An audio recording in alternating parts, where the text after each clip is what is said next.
Hey guys, how's it hanging? I am Nicole from Sonar Sewing Patterns, and we are back today with another installment of the Sonar Throwback series where I'm going back through all of the patterns. Originally it was in the order that I wrote them, but then I think I got off track somewhere and I don't know, here we are. But in today's video, we are making the Paradigm Crossbody Bag. When I first designed this bag, I lived in Colorado, and if you are from out west, or if you've ever been to Denver or anywhere in Colorado, Coloradans, is that how you say that? They love their flag. They love the Colorado flag, and it's such a bright, like, eye-catching design. The whole original design behind this bag was the Colorado Sea with the stripes. I will try to put a picture up here so you can see, but that is what spawned this design. I wanted a small crossbody bag that could fit a lot of stuff, but also wouldn't allow you to carry too much stuff. You know, there's like a fine line between carrying old receipts and dried up chapstick versus the stuff that you actually need.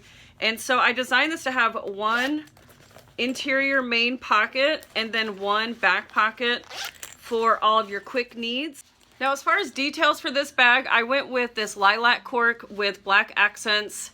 Both the corks came from Fabric Fun House. Don't forget, you can use code SONAR10 for 10% off your order. I got this really cool black denim zipper tape from Sullivan's Trim. The pulls are from Weft and Warp. The corset D-rings are from my website. And then the strap hardware is from Atelier Fiber Arts. The lining, this beautiful coneflower lining, I got this when I was out at Sew Expo. As always, check in the description box below for any pertinent information. And if I happen to miss something, just leave me a comment and I will get back to you as soon as possible. If you're enjoying the video at any point, please be sure to give me a like, subscribe, thumbs up, you know, all of that stuff. All right, see you at the end. Material overview here. We have our main panels. I'm doing this beautiful lilac cork with black accents. This will be my front panel. This will be my back panel. So I've already gone ahead and cut out my zipper box opening, and I added some Mod Podge to seal it. Next, we have our lining. I'm using this beautiful coneflower print. It's like a turquoise midnight blue. It's a really beautiful colorway. So I have my pocket linings as well as my lining. I have my black cork for my strap. I have my sonar tag for inside the bag as well as outside. And then I have a fun little one to add somewhere if I can figure out where to put it. Normally I don't put these on the Paradigm because there's no zipper overlay, but we're gonna see if we can't find a fun spot to put this. It says, "Life is tough, but so are you." I love that. Next up, we have our hardware over here. Since this strap will be removable, I have two lobster clasps as well as a strap slide. I have my two D-rings to attach said strap to bag, and then both of my zippers. I'm using this really cool like black denim zipper tape, and I got these really cool fun pulls. All the hardware with the exception of my Sonar outside tag is matte black, and I'm so excited to see this all come together. I'm going to work through this pattern in the way that I make it whenever I'm batch sewing. So instead of doing just the front panel and then the back panel, we're gonna kind of work on everything all at the same time. It's just kind of how my brain works. And so welcome to the shit show. So first up, we need to attach our accents here in the corners. And so what I've done is I've attached some 1/8 inch double stick tape. And we're going to line up our side and bottom edge and then just apply some pressure and get that tape stuck down. This is ready to go. Next up, we need to add our zipper into our zipper box here. So I, again, added some 1/8 inch double stick tape all the way around the box. If your machine doesn't like sewing through tape, then use glue or bump the tape away from the seam allowance to give yourself some more breathing room there. And we're just going to center our zipper tape right side up into the opening.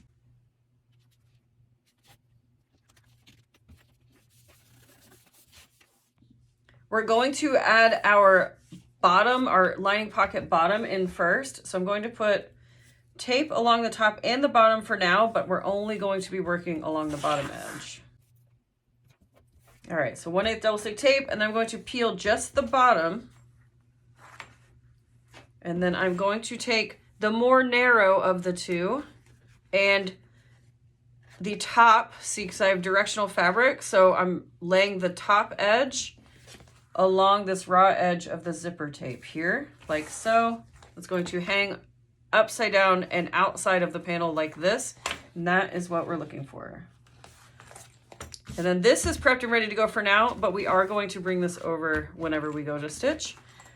And then lastly, for prep, we need to go ahead and get our strap prepped. Let's get it knocked out. So a couple ways of doing this. It's 1.5 inch wide, and I want it to end up 1/2 inch, and I always do a tri-fold situation. So I fold in 1/2 inch, and then encase that fold like so, creating a 1/2 inch wide strap. If you want to, you can eyeball it like you're about to see me do. You can put tape in here. You can also draw lines. It's totally up to you. But the end goal is we want this 1.5 inch strap to be a 1/2 inch. So whichever route you want to take together, go for it.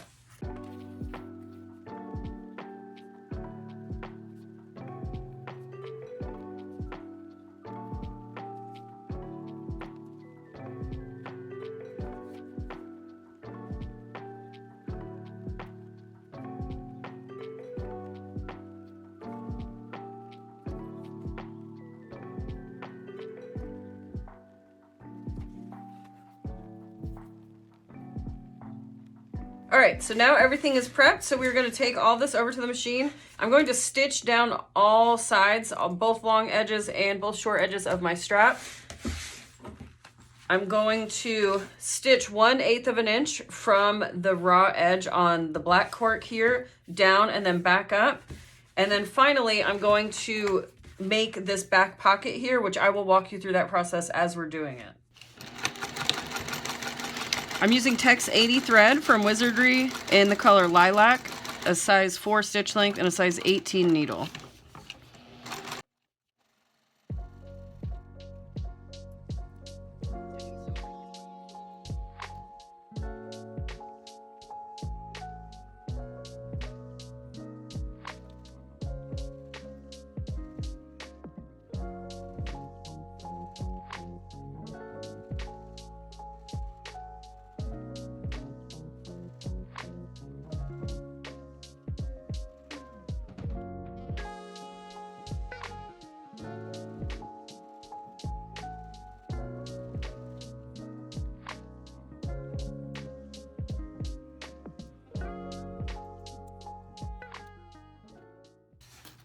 Okay, on to the pocket. So the first thing that we are going to do is stitch just underneath the pocket box here. We're going to start about 1/8 inch outside of the pocket box and stitch all the way across and then stop 1/8 inch right here. I'm going to pull my strings through to the back and tie off.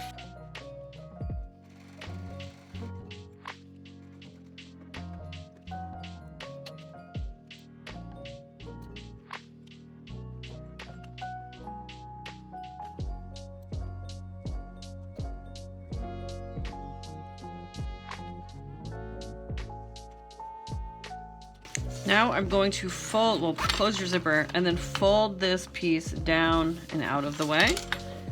And then we're going to peel the paper off of our double stick tape up top. And then, watching our direction, we're going to line up the top raw edge to the top of the zipper. Now, if everything is cut correctly, what you should see is everything should line up pretty darn well down here. Especially if you actually tape it in place straight.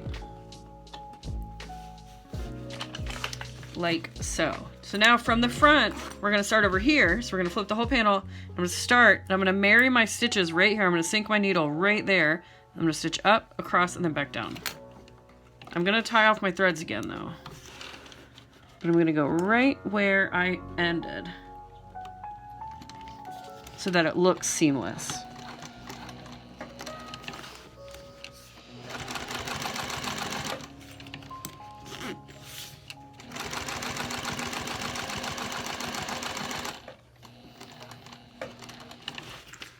And then I'm going to marry it right into this last one as best as possible. And then tie those as well.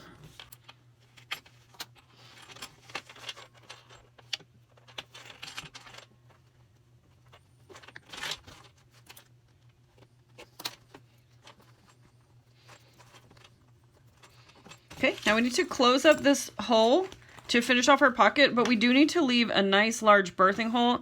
And so I'm going to leave, I'm only going to stitch over maybe 3/4 of an inch or so and leave the largest birthing hole as possible here.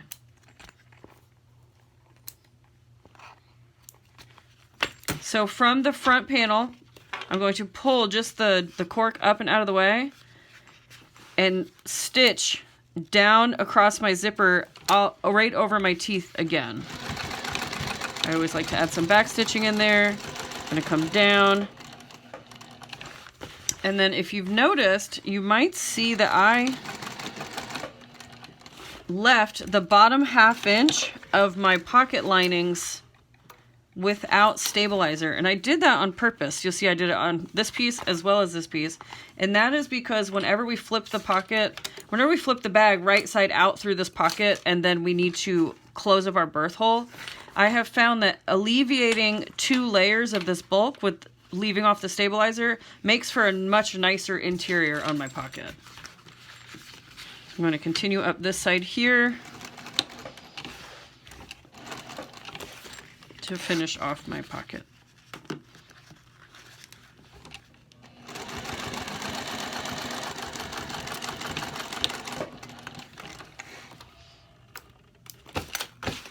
So now, when you look down inside the bag, you have a beautiful pocket and a nice wide birthing hole down here.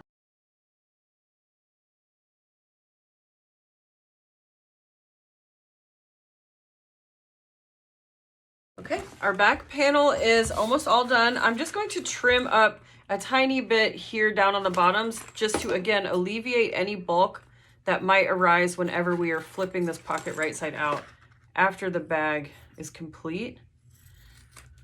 So you want to trim close, but not through your stitches there. And then before I forget, I'm going to add my metal tag back here. All right, so I'm going to start by bending my prongs out. And I'm going to, with a ruler, figure out my spacing here. And now the way that I attach mine is I rest my prongs on the ruler. So going to, really I just need to mark my center first. Somewhere in this neighborhood here. Okay, so I'm measuring 1 inch down from the bottom of my zipper box and resting my prongs here. And then I'm going to center my,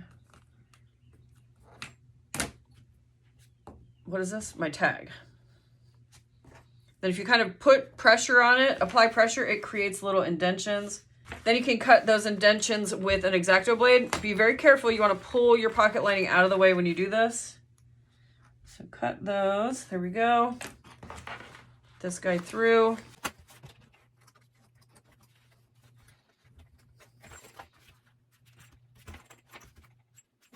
Now, I have never mixed metals like this before, but I don't have any matte black nameplates, so I'm just going to run it. Hopefully it doesn't look bad. Okay, so next up, I want to go ahead and finish my strap because why not? Then at the end, we don't have to wait on it and it'll be all done. And so I'm going to nip into my little corners here, like I always do. And then the side that looks a bit messier, a la that, with my fuzzy threads here. Burn these guys.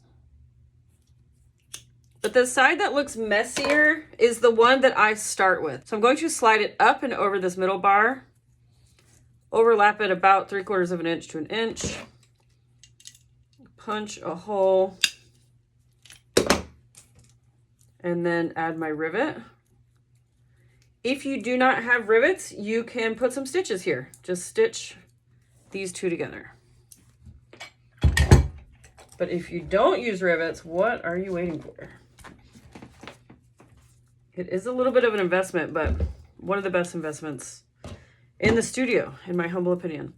So now I'm flipping so that this ugly side is face up because that is now the inside of my strap. So I'm going to feed the strap all the way through my hand, making sure that I don't twist anything. I'm going to put my lobster clasp on it. So the clasp itself is toward the outside of the strap. Again, sliding it back through, being sure that I'm not twisting anything. and then I go back up and over that center bar.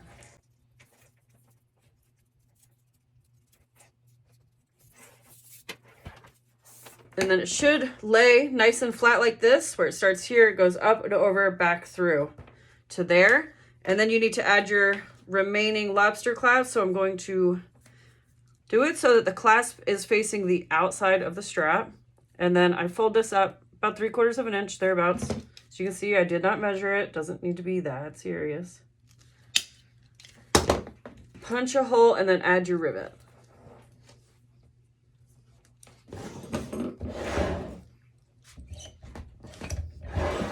There we go. And now our strap is done. We can move this to the side and we will see you later.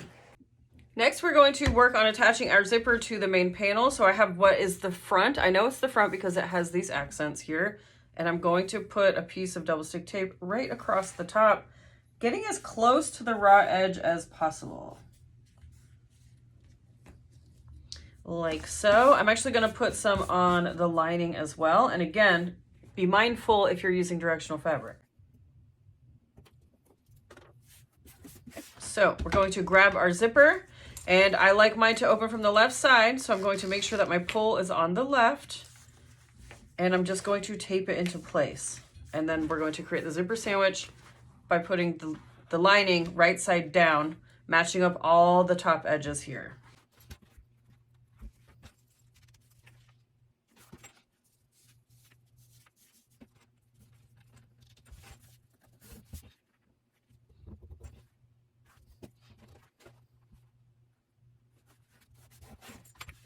Next, what we need to do is go to the machine, and we're going to stitch all this together across the top, 1/4 inch seam allowance, and then we will flip and finger press, and then top stitch just on the exterior side.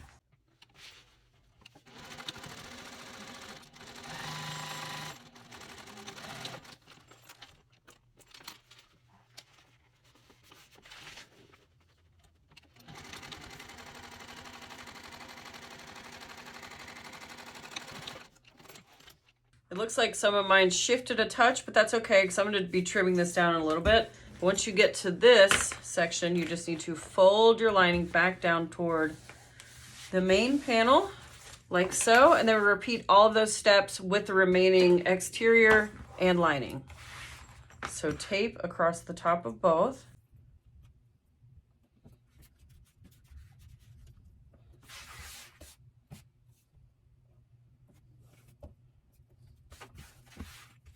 And then because this is already attached to the other main panels, I like to lay this whole section on top of this one. I just find it to be a little bit easier. But I'm watching my side seams here, trying to ensure that they are completely lined up, unlike what happened with my lining, although it's not too bad over here. I'm not sure what happened there. So we're just going to line up the top edge of our zipper panel, or of our zipper tape, to the remaining exterior panel, just like so, and then create the zipper sandwich by putting this one face down.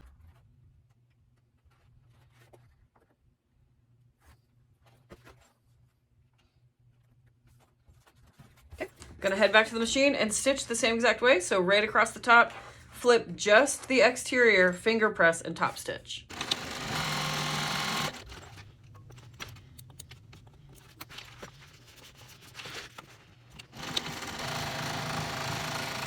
All right, so this is what we have now. We would do the same thing and just pull this lining away to show the zipper here down the center. And so now you should have your completed front and your completed back. And what we need to do is unzip our zippers before moving on to the next step, which is to lay both of the exteriors right sides together and both of the linings right sides together.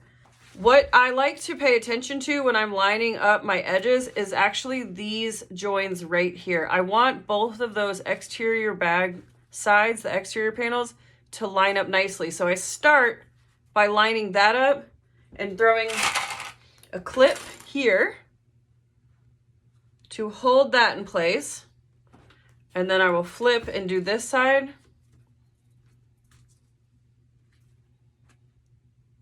and then I will worry about lining up my box bottoms if they were already cut out. Now this one is actually pretty on point, which I'm kind of shocked about. I never do it that well the first time. Normally I have a pretty big discrepancy, but these, hey, I don't know. The universe is smiling on me today, I suppose. But so I'm going to just put a couple clips in here to hold everything, and then I'm going to mark out my boxes. Now the bottom here, we cut out 1-inch boxes for the exterior. Whenever we're stitching all of this together, you're going to see me stitch at a pretty steep angle in on this edge. I'm going to come in probably about 3/4 of an inch or so. I don't generally measure it, but I always taper my linings on the inside of my bags, so that way when everything's flipped right side out and this bag is seated inside of this one, it looks nice in there and it's not all bunched up and just sloppy. We're going to measure our boxed bottom here from the taper line. Because if you do it from over here, by the time we cut into this taper and stitch it, we're going to cut off our box. So you need to do it from in here.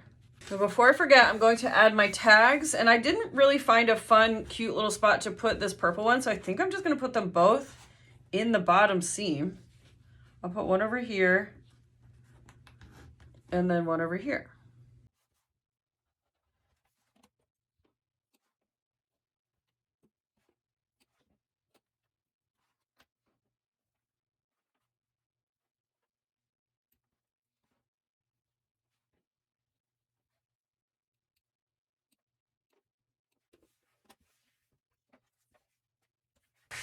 Okay, so now I'm going to go to the machine and I'm going to stitch the entire perimeter closed.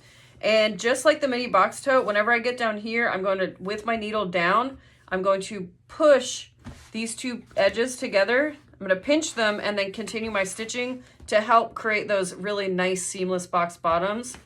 And yeah, then we'll flip right side out and be almost done.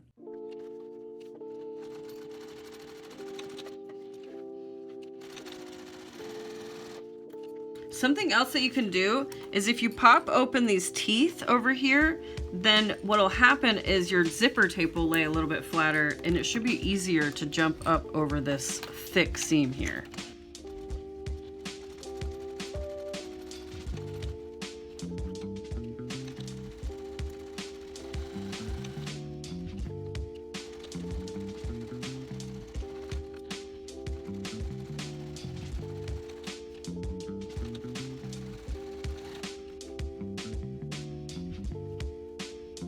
So now I'm going to reach in through my pocket here, unzip my zippers all the way to give myself more room. And I need to push out my boxed bottom edges and stitch them closed. So let me show you. So I put my hand inside the bag and I'm putting 2 fingers like a peace sign in these corners. And what I'm going to do is flip one set of seams one way and the other the opposite direction to nest everything nicely so we get a nice flat seam. Add a clip and fold the remaining the same way.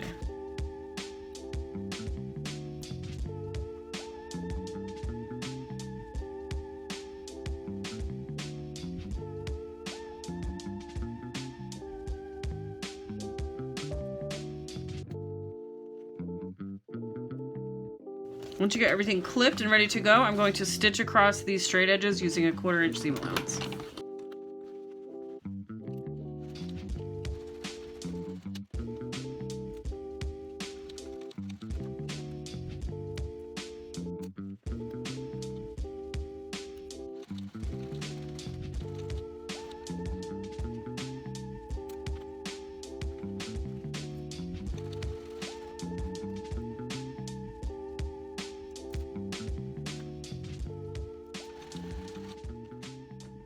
All right, so this is what our bag looks like so far. I am going to trim down this excess zipper tape and going to trim down my seams to be a little bit closer to my stitch line, just so that way when the bag is flipped right side out, everything lays nicely.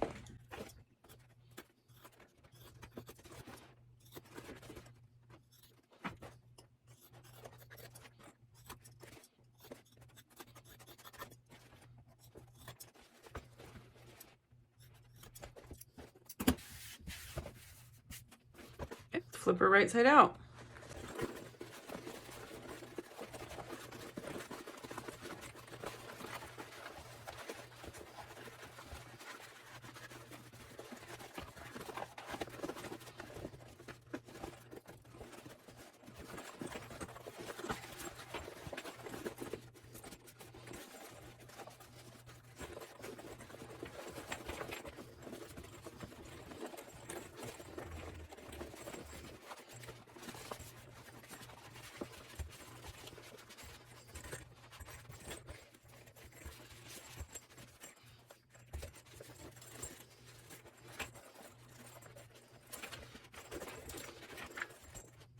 All right, so due to the construction style of the bag, these top edges are going to stay sunken in like that, which I like, which is why I left the pattern like that.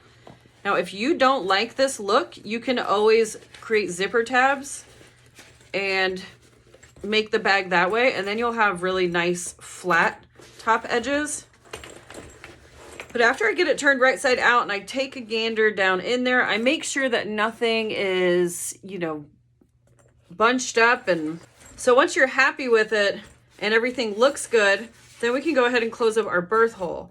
But so do you see now why I taper so intensely? It just makes for the lining, it looks so nice and just a beautiful fit. There isn't any excess material in there. It just, oh, I love it so much.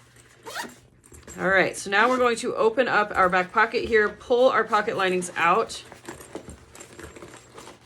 and then fold to create this bottom edge. So this exactly right here is why I always leave the bottom off too. Whenever you pull and apply tension to this bottom edge, it flips around the interfacing perfectly and just does the hard part for you. It creates a nice folded edge. So I work on one side first, and then I flip, and I will pull on this edge. See, it just flips that fabric right under.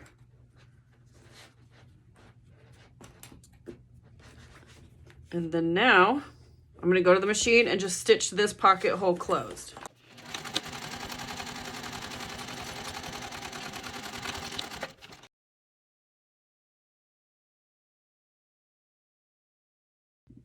Last step, we need to attach our D-ring hardware here. And I always like to do one here on the front and one here on the back, which mimics the original design. But instead of having to use pieces of cork, vinyl, or leather to wrap around the mini D-ring, you just use the whole piece of hardware. I do sell these on my site, of course, if you are interested in trying them out. But what I like to do is I just lay it to where the loop matches up with the top edge. And it's about an inch or so. I just kind of eyeball it, and then whatever I do here on the front, I will mimic on the back.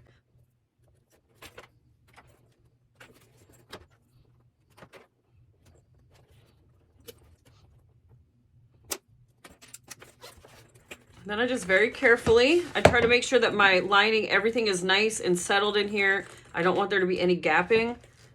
And then I'm just going to punch right through all the layers.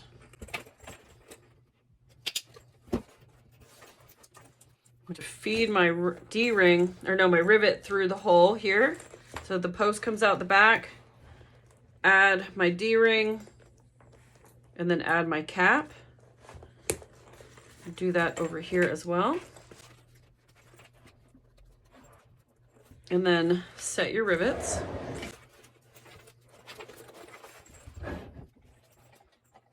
And then the last thing that we do is attach our strap.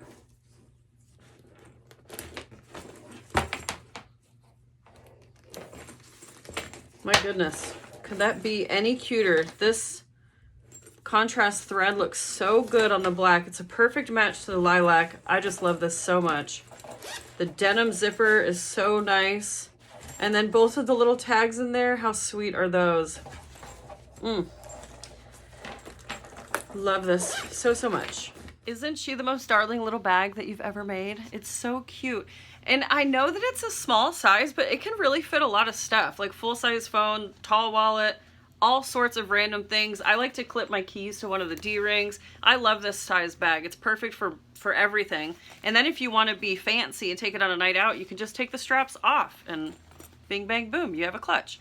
All right, friends, I hope that you enjoyed this one. Keep your eye out for the next video coming soon in the Sonar Throwback series.